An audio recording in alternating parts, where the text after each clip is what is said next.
Welcome to the Irish Farmers Journal Weekly Podcast, brought to you by Ornua, the home of Irish dairy.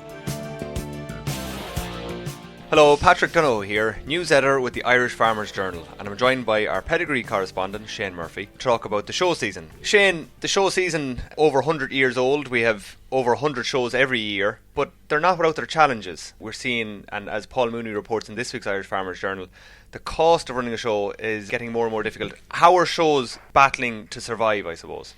The biggest concern they have every year is the sponsorship, and anybody you're talking to and the show circuit is finding it harder and harder to get the money in the first place.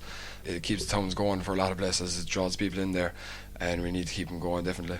And as Paul reports in this week's paper, he speaks to Gerard McCarthy, the chairman of Drimma League Show, which unfortunately is one of three shows, along with Carnew and Sligo, which has actually had to put on a show this year.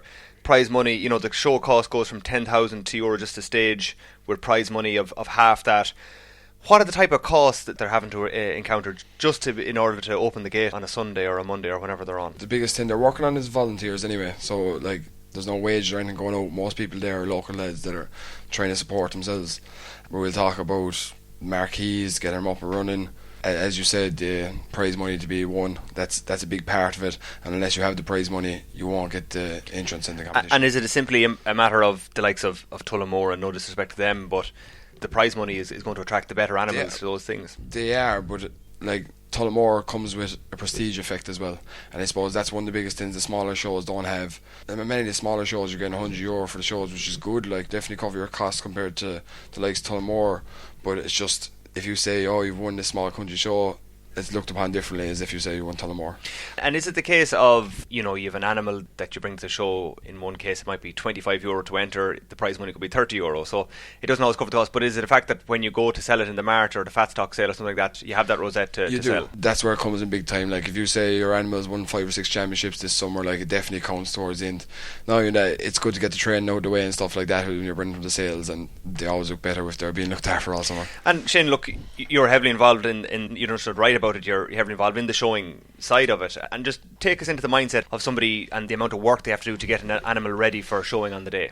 Yeah, I suppose from an outside looking in, they don't realise what's actually involved at all. Like this isn't just showing up in the day and putting your animal in the box. It's months of hard work gone in.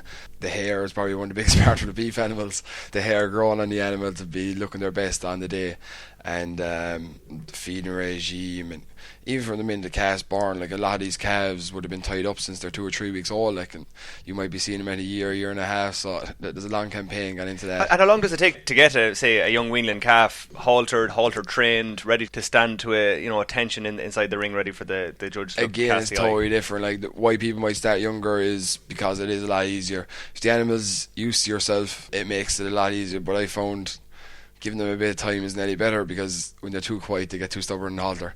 So we'd usually train our own calves at home, maybe 6 months, kind of stand them there for a good week just on the halter, letting them pull back on themselves, and after that they'll stand for themselves. But it's getting them from the standing to the walking is the next story. You might have to spend 2 weeks on that, just walk them every day, small little bits. And back to where we started on, so that we can finish. We have seen a couple of shows having to cease this year. I would like to see that happen a little bit more as we go forward. And as I said, you're writing in a new supplement in the Farmers Journal every week about the shows, and you're covering upon 50 shows. What's the mood of shows out there, and are we like to see, you know, a bit more consolidation, to use that kind of dairy expression? Like, we've nearly 20 shows covered now throughout the UK.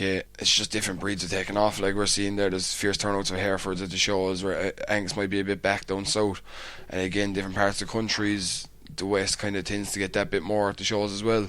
Maybe it's the later season, we'll say we're moving away from the southern shows now. There's only Dungarvan left on Thursday, and we've got Bantry in September, but the majority of them are over and they're coming up west, and the numbers are starting to come out, the animals are starting to look the part now, and maybe that's it too. Maybe the kind of shows have to push off a bit further. Those smaller shows that have to compete, is it a matter of how do they diversify themselves? Like, is it just by bringing in dog shows and horse shows, or tug of wars or something like that? It is working. Like, you'd see different stuff there now. Is in that lawn show they had musical chairs and just something different. Just might catch a few people, but there'd be a few people that you mightn't have had before. And Shane, you've got full and extensive coverage. This is a very important weekend, of course, with Bonnie Conlon and Tinny Healy in this week's and next week's paper. It's a fierce weekend coming up for us. Probably the biggest weekend now out of all the weeks we've had since the show coverage start. We're covering 7 shows from Thursday to Monday. Probably the biggest of them being Tinahely and Bonnyconlin. Like, that's Bonnyconlin's, we'll have the stand at the Bonnyconlin show, and that'll be the main and one of the West, we'll say. Shane, thank you very much. You can follow all our show coverage live on farmersjournal.ie and in our extensive Pedigree supplement each week in the Irish Farmers Journal. The Irish Farmers Journal Weekly Podcast, brought to you by Ornua, the home of Irish dairy.